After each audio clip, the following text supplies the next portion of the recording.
Boa noite. No programa de hoje vamos falar sobre responsabilização parental, expressão que enfatiza os deveres dos pais em relação aos filhos. E neste concernente, o cenário em Cabo Verde é crítico. Segundo dados do INE, cerca de 60 em cada 100 cabo-verdianos até aos 18 anos vivem sem a presença do pai. E 14 em cada 100 não têm sequer o nome do pai nas certidões de nascimento. Apenas algumas estatísticas que mostram que algo precisa ser feito nesta matéria. E as aldeias infantis SOS Cabo Verde abraçaram este desafio ao lançarem a campanha de responsabilização parental. Conosco no programa temos precisamente o diretor das aldeias infantis SOS Cabo Verde, Dionísio Simões Pereira, com quem vamos esmiuçar os propósitos desta campanha de responsabilização parental. Agradecemos a sua presença no programa. Boa noite. Muito boa noite. Boa noite aos nossos telespectadores também. Sim, para começar, vamos esmiuçar um pouco esta expressão responsabilização parental. O que significa? Desde logo tem a ver com o que acabou por apresentar logo na nota introdutória, porque ninguém de bom senso e que se assume como verdadeiro cabo-verdiano e verdadeiro humano deixará passar com alguma indiferença quando números desta natureza são apresentados. 70 sobre 100. Diz muito. Da questão do nome, 14 sobre 100, sem ter o nome do pai. Nós poderemos, nestas condições, fazer muitas leituras, mas desde logo respondendo à sua questão, para nós a responsabilização parental significa chamar à responsabilidade quem não esteja a cumprir com as suas obrigações parentais, seja na situação de figura paterna ou de figura materna. E o que levou a direção das aldeias infantis SOS Cabo Verde a abraçar este desafio de lançar a campanha de responsabilização parental? Repare, nós temos vindo a trabalhar muito na institucionalização, no acolhimento de crianças que tenham perdido cuidados parentais ou que se encontrem em situação de risco de perda desses cuidados parentais. E constatamos que, numa percentagem bastante significativa dos meninos que acolhemos, há progenitores, pais, mães, que tão pouco se dignam em entrar em contacto com as aldeias SOS para saberem em que condições é que os seus filhos se encontram. Ora, quando isso acontece, nós estamos interpelados a analisar o que é que estará acontecendo. Porque, por um lado, poderão estar a dizer que antes da institucionalização dos filhos, dizer que, não têm meios, não têm condições, há falta de recursos, não têm emprego e há mil e uma justificações que são apresentadas. Ora, quando a criança já está institucionalizada, há uma entidade que está cuidando, está fazendo as vezes dos pais. Dar uma atenção, mostrar algum carinho, algum afeto, sem ter de pagar nada por isso, pelo menos é uma atitude de ser humano que é responsável e que traz um outro ser humano ao mundo. E quando isso acontece, nós devemos procurar chamar à responsabilidade as pessoas. Mas, por outro lado, nós constatamos que muitas vezes se focaliza muito na questão das pessoas serem levadas a concluir que o problema de cuidado tem a ver com a posse de bens materiais ou de recursos financeiros. O que não é o caso. Nós temos muita gente muito pobre, mas que não se descola dos seus filhos de forma nenhuma. E, portanto, ao analisarmos esses elementos, cruzados com a situação de criminalidade que nós temos no país, a situação de meninos vivendo em situação de rua, não apenas das que vivem na rua, mas que passam grande parte do tempo na rua e que são educados pela rua, acabamos nós todos, ao nível da sociedade, por sofrer as consequências desse tipo de educação e de cuidados que, na verdade, são cuidados decorrentes da situação de falta de cuidados, mas são cuidados orientados pela via menos aceite, tanto não reconhecido e não validado pelos valores que nós defendemos na sociedade. Portanto, um dos aspectos mais graves da falta de responsabilidade parental em Cabo Verde tem a ver com o registro de nascimento. Muitos pais recusam registrar os filhos, violando assim um dos direitos mais fundamentais, que é o direito ao nome. Esta campanha de responsabilização parental, o que é que prevê em relação a este direito ao nome? Bom, isto já está consagrado no ECA, no Estatuto da Criança e do Adolescente, e tem havido um esforço significativo a esse nível.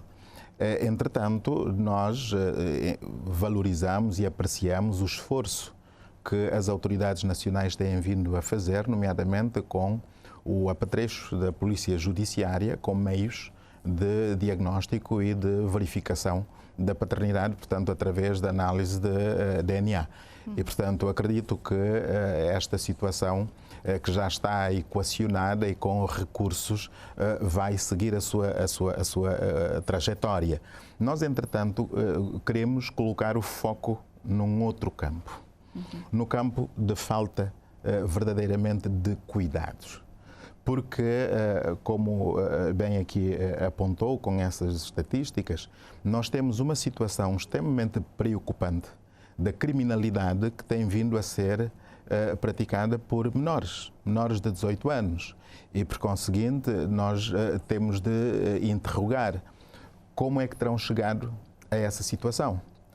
Temos o nível de violência e de agressividade, assim como a taxa de delinquência infanto-juvenil, muito acentuada no país. Mas porquê? Isto precisa ser analisado. E nós, sem termos feito estudos mais aturados, mas baseando em alguns estudos já feitos e do nosso conhecimento da realidade e da grande quantidade de casos de admissão que foram analisados, chegamos à conclusão de que o grosso do sofrimento que os meninos estão a ter tem a ver com a falta de assunção plena da responsabilidade por parte dos seus progenitores. E entendemos que se todos os pais assumirem plenamente as suas responsabilidades, independentemente dos recursos materiais ou financeiros de que disponha, teremos menor taxa de criminalidade, teremos menor quantidade de crianças a abandonarem a escola e, naturalmente, que teremos uma sociedade mais justa, mais equilibrada. E isto levou-nos a dizer, bom, nós temos de fazer alguma coisa. E para fazer alguma coisa, temos de equacionar formas de intervenção e chamar os parceiros. Abrimos um espaço de discussão naquilo que nós chamamos de ideias com café.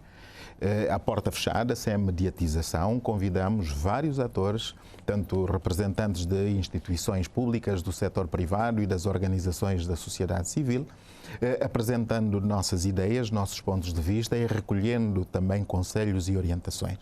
E chegou-se à conclusão de que, sim, nós inicialmente estávamos a focalizar mais na iniciativa legislativa para o enriquecimento e aportar tanto algum contributo ao ordenamento jurídico cabo-verdiano, mas depois fomos interpelados e aconselhados a investir também na sensibilização da sociedade no seu todo, abrir um espaço à discussão generalizada, por forma a podermos ter mais elementos que poderão ajudar os parlamentares no momento da discussão, da apreciação da proposta tanto de lei que já está tanto na casa parlamentar. Portanto, não sei, pela primeira vez em muitos anos, temos no Parlamento uma proposta de lei, iniciativa da sociedade, que é precisamente esta proposta de lei sobre a responsabilização parental.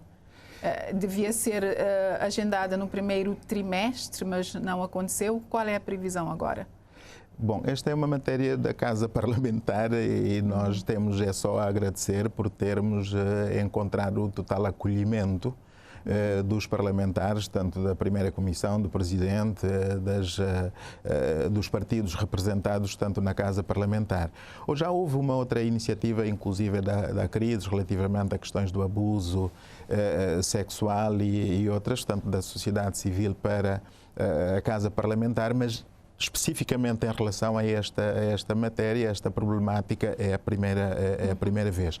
Mas nós tomamos esta iniciativa de avançar neste sentido e o assunto acaba por não ser propriamente uma exclusividade nossa, mas é fruto da contribuição de vários atores, incluindo da parte governamental, da parte do setor privado, assim como do poder legislativo. E neste momento, para nós, constitui já quase mais uma iniciativa da própria Casa Parlamentar que assumiu, portanto, este endosso da proposta, tanto desta iniciativa legislativa.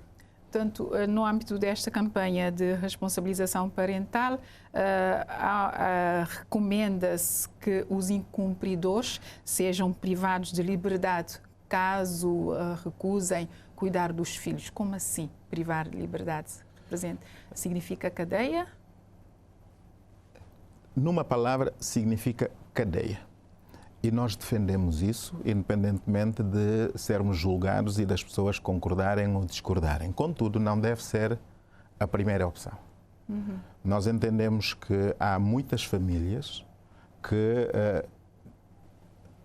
têm filhos, mas nunca passaram por uma situação de cuidados, verdadeiramente cuidados de qualidade. Não sabem como cuidar, não têm esta vivência e, por conseguinte, precisam ser ajudadas a entenderem o que é que significa convivência familiar, o que é que significa vida em família, o que é que significa cuidar, o que é que significa assumir a responsabilidade parental. Mas, por outro lado, além dessa questão necessária da sensibilização e de educação para a parentalidade, para a positividade no relacionamento dos progenitores, portanto, com os seus descendentes, nós temos a outra valência, que é o lado de quem pode cuidar, sabe o que significa e não quer cuidar. Ou se refugia no conflito que tem com o outro progenitor e alega que não vai assumir, por exemplo, a situação da pensão de alimento, ou entra no jogo psicológico de tortura da criança na linha da alienação parental, em que diaboliza a contraparte e não tem a noção dos danos que estará causando no próprio filho.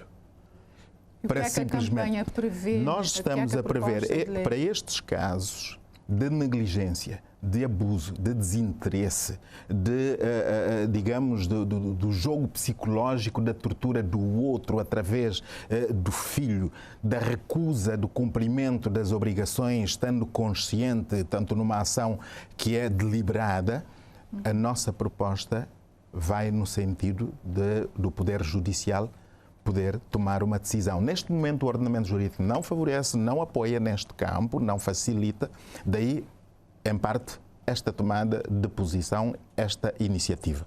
Mas nós entendemos que quando a pessoa não quer assumir, o Estado constitucionalmente tem a obrigação de assumir. Mas ao assumir, para cuidado direto ou delegar numa outra entidade, tipo Aldeias SOS ou outra organização para cuidar, os pais devem assumir os custos.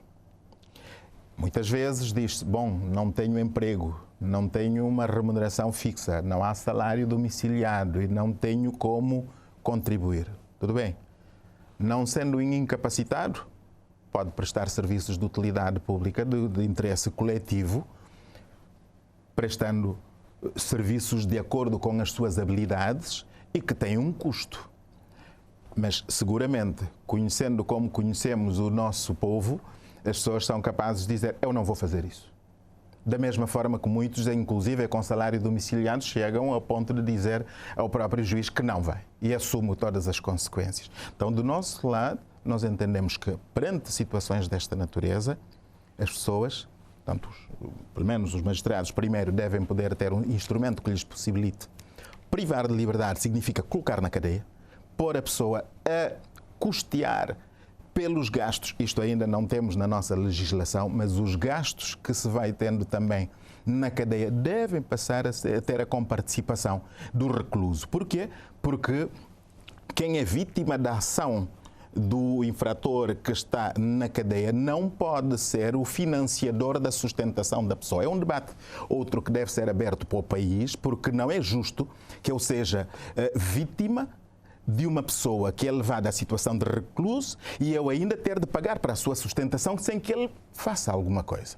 Então, diante desta situação, nós entendemos que para o caso de falta de cuidados, de negligência, de abuso e de pessoa que é levada à situação de privação de liberdade, deve cumprir a pena. Mas a restituição da pena, na nossa proposta, na nossa ideia, é que a restituição dessa liberdade deve estar condicionada à frequência com sucesso de um programa de reeducação ou de educação, como alguém me disse, porque reeduca-se quem já tenha tido, na linha de uma desconstrução para se avançar na construção, de educação para a assunção da responsabilidade parental.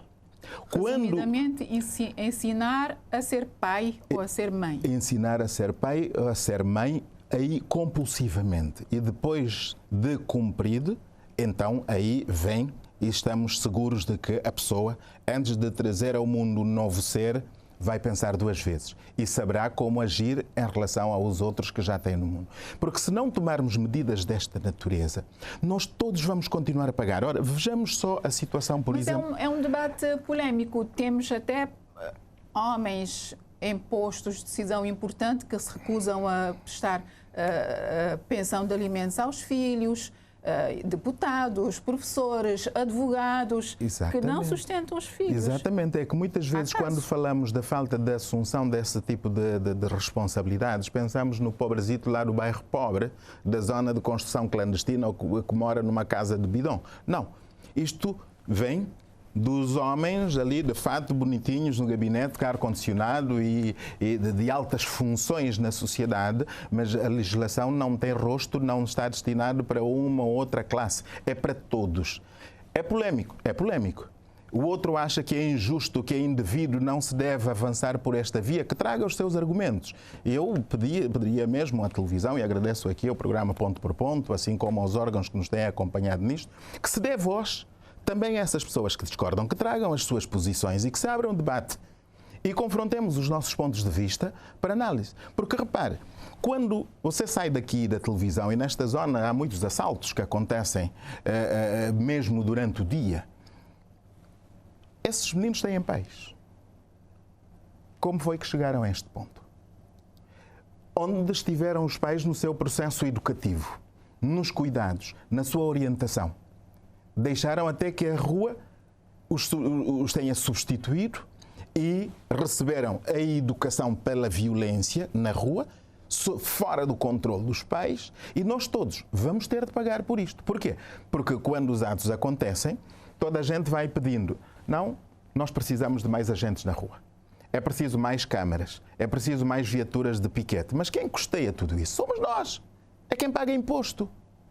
E eu não posso Normalmente, nestes casos, os pais se desresponsabilizam. Ainda há dias tivemos um caso de um menino de 13 anos que está na lista dos suspeitos do assassinato de um guarda prisional, um menino de 13 anos. E pergunta-se onde está o pai, onde está a mãe, que não soube dominar, entre aspas, uma criatura em formação de apenas 12 ou 13 anos. Bom, fala-se deste caso, mas quantos casos ficam no anonimato? E nós estamos a conviver com essa realidade no dia a dia. E somos todos coniventes, porque quando vemos esse tipo de situações e não agimos, não fazemos nada para a mudança desse estado de coisas, estamos a ser cúmplices desse processo. E estamos, nós, enquanto atores da sociedade, a contribuir para que sejamos vítimas dessas pessoas que são fruto da sociedade e que nós deixamos evoluir até chegar a este ponto. Mas é necessário pôr um basta. E este basta tem de começar em casa. Não tem de ser pela solicitação de mais agentes, de mais tribunais, de mais musculatura na ação judicial ou policial. Nós temos de fazer este outro trabalho, portanto, a montante, e num quadro preventivo, e é necessário que, a começar pelos órgãos de comunicação social, particularmente públicos, colocar esse serviço público do interesse coletivo e avançar-se em programas de educação da sociedade, educação para a vida familiar, educação para cuidados. E nós não temos isso. Temos muitos programas desportivos, de música, de animação, de entretenimento, mas entendo eu, aceito-me esta observação direcionada para os detentores de poder ao nível dos órgãos de comunicação social públicos, no sentido de se eleger prioritariamente no centro das operações esse serviço público, educar a sociedade, trazer programas que ajudarão na construção de soluções para os problemas que incomodam, que apoquentam, que afetam o cotidiano tanto do cidadão nacional. Eu acho que este trabalho deve poder ser feito pelos órgãos, mas também ao nível da educação, sem dúvida. Mas não na linha daquela de se dizer, bom, o professor é que tem de resolver aqueles problemas desses meninos que já se encontram na linha da delinquência infanto-juvenil. Mas programas da cidadania que estão sendo desenvolvidos, mas precisam de algum reforço a esse nível. Há instantes falou na questão da educação ou reeducação do progenitor quando não sabe cuidar do filho. Com que mecanismo se contaria para essa reeducação ou educação dos pais? Nós temos escola de família em São Domingos e com programas de escola de família em São Vicente, e estamos em condições de disponibilizar os recursos que temos e trabalhar com o pessoal da área de psicopedagogia e professores, portanto, elementos capacitados da área para trabalharmos em programas mais enriquecedores e colocar à disposição das outras entidades, quer públicas, quer das organizações da sociedade civil, e disponibilizar para aquelas de que se necessitam. E nós temos muitos profissionais no país, na área das ciências sociais, que podem ajudar na elaboração de programas consistentes e que poderão dar respostas a estas situações. Portanto, e referiu que esses pais seriam educados ou reeducados compulsivamente? Para os que... Seriam obrigados a frequentar essas formações, digamos assim, de como ser pai? Para os sujeitos há alguma penalidade, mas não deve ser exclusivo. Daí o meu apelo, no sentido de se trabalhar também em termos de educação. Pronto, estes seria ou educação, tanto para aqueles que já estejam em processo de sanção, mas deve-se trabalhar toda a sociedade no sentido de se poder entender o sentido das coisas e as implicações do não cumprimento dessas obrigações. E qual seria o papel das igrejas no âmbito desta campanha, deste debate sobre a responsabilização parental? Fazem parte das estruturas da sociedade civil e têm feito este trabalho belíssimo, e graças a isso nós conseguimos ver hoje em vários sítios pessoas que foram recuperadas, que eram pessoas violentas, pessoas alcoólatras, pessoas delinquentes na comunidade. Hoje é bonito vê-los em determinadas horas, bem vestidos, com a Bíblia debaixo do braço, irem para centros de culto. É um trabalho valiosíssimo que as igrejas, portanto, estão a fazer. Mas aqui eu entendo que, do lado do setor público, é que as coisas têm de ser retrabalhadas. Porque as organizações da sociedade civil, felizmente, estão a preencher este grande vazio que o setor público não está conseguindo pôr em prática. Porque hoje nós perguntamos, o que é que existe para as famílias em situação de dificuldades em matéria de cuidados? Eu tenho dúvidas em encontrar isso. Agora, sei que existe todo um pacote financeiro para algumas ajudas. Vai-se apoiando famílias carenciadas, com dificuldades, vendo, sobretudo, o lado material. Habitação, sim, é importante. Dinheiro de alguma pensão aqui e ali, cesta básica aqui e ali, mas as pessoas têm de aprender a pescar. E nós estamos a criar, a desenvolver uma sociedade pedinte, uma sociedade em que as pessoas não são responsabilizadas na perspectiva de contribuírem para a sua resiliência. E este aspecto precisa ser revisto. Não podemos consentir que os políticos continuem a atuar na linha de ter medo de serem criticados porque mandaram alguém estudar, mandaram alguém preparar-se, mandaram alguém frequentar determinados programas que lhes empoderam para serem os donos e responsáveis pela realização, a satisfação das suas necessidades. Não na linha de estar sempre a estender o braço e a pedir. E estamos a correr um grande risco. Este povo, que é um povo trabalhador, está a correr o risco de se tornar num povo pedinte por ação de determinados atores da nossa governação que... O que o leva a chegar a esta conclusão? Eu vivo nesta sociedade e convivo com isto e temos vindo a trabalhar com as famílias. Neste momento estamos com 514 crianças em São Vicente. No topo portanto, na fase mais avançada do projeto que nós temos, que iniciamos em setembro do ano passado, em colaboração com os nossos parceiros da Alemanha, vamos ter 200 famílias e 800 crianças a serem assistidas. E temos os casos dessas famílias nas nossas mãos com o conhecimento de causa. E sabemos o que é que significa a dificuldade em fazer a pessoa cumprir um programa de seu reforço, competências sociais, competências parentais, para chegar ao desenvolvimento das competências que lhes possibilitarão desenvolver alguma atividade suscetível de gerar alguma renda até chegar lá, e ver a postura de certas pessoas que abandonam e deixam de lado essas oportunidades de empoderamento porque o que querem de imediato é o material e é o dinheiro e é a cesta básica. Porquê? Porque já estão formatados nesta linha. E isto tem de ser desconstruído.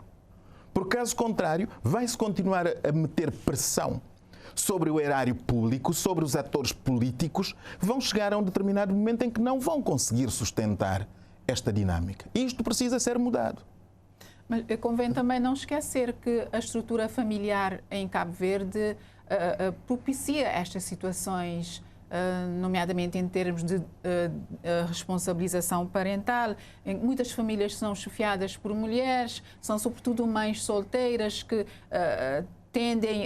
vivem com um mínimo de subsistência. Cada caso é um caso e os casos precisam ser analisados para se poder equacionar. Portanto, o grosso dessas famílias hoje, dessas mães, precisa de centros de dia nas suas comunidades para que as crianças não fiquem ao abandono. No período contrário ao período em que os meninos vão para as aulas, devem poder ter um espaço de enquadramento. Porque muitas dessas famílias e dessas mães não têm outros elementos de família para lhes apoiarem no cuidado dos meninos. Se ao menos pudéssemos dar este apoio e reforçar-lhes em termos das suas competências para a geração de renda e em matéria de cuidados, não estaremos a alimentar a dependência, o assistencialismo, mas estaremos a complementar o seu esforço em matéria de cuidados.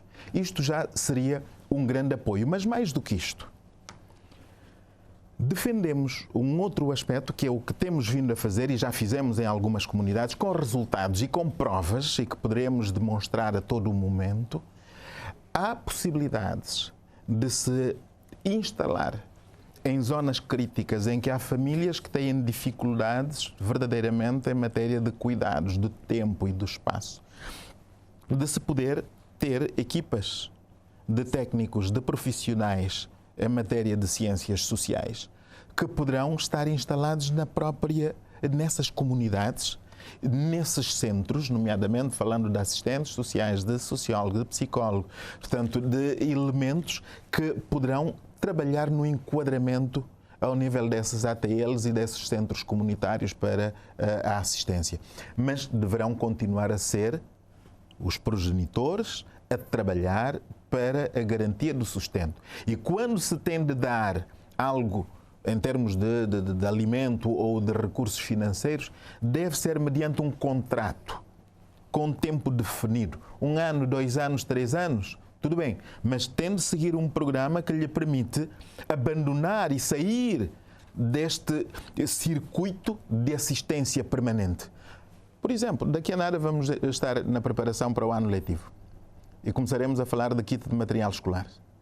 Há famílias que há mais de 10, 15 anos estão sempre a receber kit de material escolar, a receber apoios de FICASE, a receber apoio de câmaras municipais e outras. E há pessoas que são especialistas no pedido. Vem, pede a SOS e recebe de FICASE, recebe de uma outra câmara municipal, recebe de outra ONG e continua eternamente nesta via. Mas quando é que se põe um ponto final nisso? Quando? É preciso identificar as pessoas e ter um contrato de programa. E o Cadastro Social Único poderia ajudar neste campo. Centralizar o controle dos dados de tudo o que nós damos. O que a SOS dá, o que a Queridos dá, o que a Carinhar dá, ou a Igreja tal, ou a Câmara Y, ou o Governo Central, através de FICASE e outras, deve-se poder ter um centro de controle e trabalhar a delimitação no tempo dessas ajudas e condicionar as pessoas. Deve haver um contrato. E dentro desse contrato, ter um período de assistência, mas condicionar isso ao empoderamento. E nós temos várias organizações de base comunitária, as associações comunitárias, muitas ONGs têm competência técnica para fazer esse trabalho. Precisam de fazer contrato de programa com o governo para pôr em mão a obra. Precisam de recursos. E esses trabalhos podem ser feitos em trabalhos de proximidade. Por estas organizações, não pela máquina do Estado, que não tem essa capacidade. Não poderá estar em todas as pequenas comunidades, na Ilha Brava, ou em São Nicolau, ou na Boa Vista. Mas as ONGs, as organizações da sociedade civil poderão. Mas deve-se balizar, deve-se definir no tempo. E todos os beneficiários devem estar vinculados a um compromisso de que, durante este período, vão receber esta assistência, mas serão capacitados na perspectiva tal e as ajudas vão ter um fim a partir da data Y. Caso contrário, o país não suporta. Voltando à questão da responsabilização parental, as aldeias SOS abraçaram o desafio, mas suponho que têm recebido ajuda, apoio de outras instituições. Muita, particularmente quando nós vemos, por exemplo, a resposta que recebemos do Ministério da Educação. No mês de maio, na altura em que estávamos a preparar o relançamento da campanha. E houve uma abertura extraordinária da parte do titular da pasta, do Diretor Nacional da Educação, no sentido de fazer chegar a mensagem a todos os delegados e dirigentes do Ministério da Educação. E nós sentimos este pulsar nos dias que antecederam o 1º de junho e depois dessa data em que o tema foi sendo debatido. Mensagens sendo enviadas para os lares. O que quer dizer que o Ministério da Educação é um ator que abraçou a causa, um parceiro forte. E esperamos que, ao longo destes 3 anos de campanha, vão continuar connosco. Nós temos algumas câmaras municipais. Agora, São Vicente reagiu pela positiva numa corrida que fizemos com um ultramaratonista que esteve cá, portanto, o corredor português, que corre pelas causas. Câmara Municipal do Tarrafal, São Salvador do Mundo, São Domingos e outras que abraçaram a causa. Temos a Comissão Nacional para os Direitos Humanos, que é parte também como entidade parceira, o Provedor da Justiça, que abraçou desde o primeiro momento esta causa e está conosco nesta dinâmica, a Assembleia Nacional, vários deputados e as comissões, todos os partidos, portanto, com assento parlamentar, tanto cidadão comum que nos têm oferecido assistência e outros. Portanto, é uma campanha que já nesta fase de arranque está arrancando bem, e aproveito esta oportunidade, permita-me, para agradecer a todos quantos nos têm encorajado, têm oferecido seus préstimos e têm organizado debates, conferências, vários órgãos de comunicação social privados, os jornais da nossa praça, e aqui, desde o quadro deste programa, num primeiro contacto feito com o PCA da RTC, abraçou imediatamente a ideia e com garantias de que, de facto, vão criar espaços para que a campanha possa ter eco. Portanto, isso significa que a sociedade estava, de facto, ávida de poder ter algo desta natureza e reconhece a importância, portanto, desta campanha. Portanto, Cabo Verde é um país de imigração, e a imigração tem um peso enorme nesta questão da responsabilização parental em Cabo Verde. Possui dados sobre isso? Qual é o peso da imigração nesta matéria? Não dispomos de dados fiáveis, tanto temos algumas ideias muito superficiais. Não cuidam dos filhos, não dão pensão de alimentos. Esta é uma realidade bastante triste, e a campanha vai ser estendida também junto das nossas comunidades. Por isso, durante o lançamento ou o relançamento desta campanha, porque em 2019 tínhamos avançado, Covid depois nos pôs um stop, mas avançamos agora no 1º de junho, fizemos a transmissão desse relançamento da campanha através do live, e nós tínhamos parceiros, associações em França, em Portugal, nos Estados Unidos, a acompanhar pela mensagem que fizemos circular junto da nossa comunidade, e vamos fazer chegar algum material, vídeo e outros. Porque nós, inclusive, ao nível da aldeia, temos vários casos de pessoas que deixaram filhos e que, entretanto, não têm cuidado, não têm acompanhado o desenvolvimento. E, felizmente, tivemos alguns que até dão muita atenção e, em determinadas ocasiões, pediram para a saída dos meninos e mandaram buscar os filhos, o que é um bom sinal, e apreciamos a atitude desses pais. Portanto, as Aldeias SOS é a maior organização não governamental de apoio a crianças e jovens sem cuidados parentais adequados. Que perfil de criança ou jovem vai parar a uma aldeia infantil SOS? Antigamente nós tínhamos a situação de orfandade e de abandono, exato, e de abandono material, tanto puro. Hoje nós temos situações, sobretudo, de falta de cuidados por parte dos pais, e que leva a que as crianças acabem por entrar em situação de muito perigo, expostos a situações de altíssimo risco. E então, em muitas circunstâncias, algumas ONGs, o próprio Governo Central, o ICA, a Polícia, têm-nos encaminhado os casos, e a nossa equipa faz a análise, e constatamos que, de facto, nas zonas de residência, o lar para muitas crianças, a casa dos próprios pais, é praticamente uma espécie de inferno, porque estar lá dentro é abuso físico, psicológico, todas as vicissitudes porque passam. O ambiente a que estão sujeitos, que é impróprio para o desenvolvimento da criança. Portanto, a sua retirada do espaço acaba sendo imperativo. Então, este perfil tem tanto dominado praticamente. Mas aqui quantas crianças estão acolhidas nas aldeias infantis SOS de Cabo Verde, e em que pontos do país há centros de acolhimento? Olha, nós trabalhamos, infelizmente, em termos de acolhimento, apenas nas ilhas de Santiago e de São Vicente. Portanto, nas duas aldeias, São Domingos e Assomada, nós estamos a falar de 70 em Assomada, regime de permanência, de residência 24/24 por vários anos. Estamos neste momento com 70, em São Domingos 73, mas temos lares juvenis, portanto, em ambas as aldeias, com 15 cada. E em São Vicente, neste momento, estamos a falar de 514 meninos que temos acompanhado e estamos com 23 jovens que passaram, portanto, pela fase de acolhimento inicial nas aldeias e que temos vindo a apoiar nas suas formações, tanto ao nível profissional e superior, quer no país, quer no estrangeiro. Ficam nas aldeias até os 18 anos e depois? Depende. Portanto, temos neste momento com 20 e tal anos.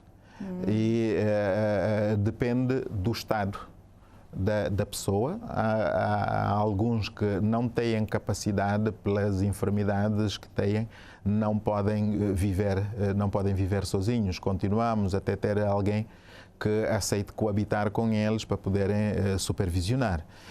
Temos alguns outros, por causa do percurso académico, na perspectiva de evitar alguma ruptura num ou noutro momento, acabamos por conferir alguma elasticidade.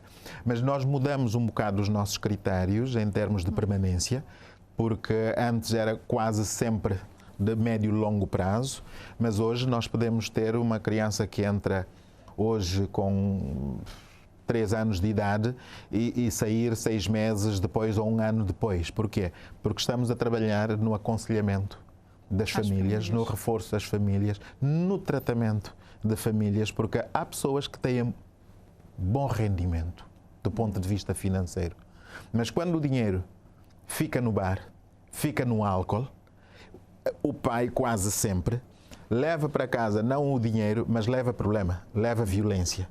E quando se focaliza trabalhando com o pai, ajudando-lhe a aceitar que faça tratamento. Feito o tratamento, estabiliza-se a vida, não precisamos ficar com a criança, pode-se proceder com a reunificação e está resolvido. Qual é a percentagem hoje em dia de pais que depois vão buscar os filhos às aldeias infantis? Ir buscar em que sentido? Passar férias ou de retorno? Sim, tomar definitivamente, porque já se encontram em condições de cuidar dos filhos. Tenho dúvidas se conseguiremos falar de 3, 4%. Porque para muita gente estar na aldeia é um privilégio, é como ganhar uma bolsa e a criança deve lá ficar e a própria entourage diz, olha, deve aproveitar o máximo e deve ficar lá. Mas nós temos estado a fazer um trabalho enorme com os pais para mostrar que, por melhores que sejam as condições que possamos oferecer, a preferência quase sempre dos meninos é voltar ao lar da família biológica, desde que o ambiente seja favorável. E isso tem sido objeto de discussão. Agora, eu poderei dizer, na linha de quais são ou qual é mais ou menos a percentagem dos meninos que gostariam de ir viver com a família. E quando chega o período de férias, da forma como reagem às nossas propostas ou bloqueios em matéria de saída. Mais de 50%. Gostariam de poder estar com as famílias. E, por conseguinte, não estão por falta de condições ambientais, pela rejeição da própria família em muitas circunstâncias, que não é só por falta de meios materiais, mas por falta de condições ambientais no próprio lar. E mesmo afeto. A campanha também trabalha esta questão do afeto que se deve dar aos filhos. A falta de afeto também traumatiza. Este é o lado que está a pesar na nossa campanha. Porque, infelizmente, quando nós falamos na responsabilização parental, as pessoas começam a pensar imediatamente na pensão de alimento. Mas não é o nosso foco, porque isso já está na lei, está-se a trabalhar nesta matéria. Agora, o outro lado, quando um pai cumpre com a pensão de alimento, entretanto, não se interessa por nada que tenha a ver com o desenvolvimento do filho, com a sua proteção, com a sua guarda, portanto, com o seu desenvolvimento integral, com o seu estado emocional, afetivo. Não conversa, não se interessa. Exato. Isto faz parte da nossa proposta. Porque não basta, e como temos vindo a dizer na linguagem mais terra-terra, não basta encher a barriga do menino e dizer que já cumpri com a minha parte. E um caso, tanto um outro figurino que temos apresentado é aquela da pessoa dizer, bom, eu todos os meses mando ou todos os meses desconta-se do meu salário e, portanto, cumpro com a minha parte. Não. Porque se a pessoa, e sempre damos com este mesmo exemplo, com este mesmo valor, e não cansaremos de fazer isso, durante todo o tempo da campanha vamos continuar a dizer isso. Se um dos progenitores entende que, ok, dá 5 contos ou dá 10 contos por mês à contraparte, para uma determinada criança, portanto o filho que tenha, esses 10 contos vão cobrir a comida, o alojamento, a educação, a roupa, a saúde, a contraparte como empregado, se for pai ou mãe, aqueles 10 contos ou 5 contos têm enorme elasticidade para cobrir isto, incluindo o afeto, a presença, a necessidade de ter um elemento de referência na sua vida como seu progenitor, não cobre. E então a campanha focaliza também neste lado e por isso não colocamos acento na questão do alimento, mas colocamos no cuidado, no afeto, na guarda, na atenção, na presença na vida tanto dessas crianças, da presença dos seus progenitores. Portanto, o programa já está na reta final. Que mensagem gostaria de deixar aos telespectadores neste concernente da questão da responsabilização parental? Eu gostaria de pedir a todos que se juntem àqueles que já abraçaram a campanha e que estão fazendo para que haja eco. E nós, do nosso lado, vamos continuar a fazer o nosso trabalho, mas cada um, independentemente dos recursos que tem, seja ele chefe de empresa, que pode organizar palestras e debates, reflexões com os seus colaboradores, seja um professor na sua escola podendo chamar os pais dos seus meninos, seja um chefe de esquadra, um comandante de polícia e que poderá ir trabalhando nesta componente de sensibilização, seja um magistrado, cada um a seu nível. Agradecíamos que se juntassem à causa, independentemente do apelo que a SOS possa fazer neste sentido. Mas para o Governo de Cabo Verde, nós gostaríamos de propor que se abra o espaço de diálogo com as organizações da sociedade civil no sentido de se estabelecer contratos-programa. Contratos-programa que poderão possibilitar as organizações de base comunitária, as ONGs, de terem recursos para fazerem trabalhos de proximidade junto das famílias que precisam de ser assistidas, de serem aconselhadas, de serem orientadas, de serem treinadas para o cumprimento das suas obrigações parentais. Isso é fundamental. Só o Governo, só o Estado não é possível atender todos os casos. E se fizermos isso, naturalmente que teremos uma sociedade mais humanizada, menos violência e estaremos todos a trabalhar num quadro preventivo e seguramente menos criminalidade estará a acontecer no país e seguramente que estaremos a viver todos em paz. Muito obrigado. Muito bem, agradecemos. Foi uma primeira abordagem sobre esta temática da responsabilização parental em Cabo Verde. Teremos outras oportunidades e votos que a campanha corra bem e que tenha muitos apoios da parte de outras instituições, não apenas da sociedade civil, mas também entidades governamentais. Agradecemos enormemente a RTC e a sua pessoa por esta oportunidade que nos é oferecida. Muito obrigado. Foi um prazer. Quanto a si, estimado telespectador, esperamos que a conversa tenha sido útil no sentido de se cuidar cada vez melhor das crianças e adolescentes e jovens também deste país. Cuidar não apenas do ponto de vista material, mas também afetivamente, porque a falta de afeto e de atenção também traumatiza. Votos de muito boa noite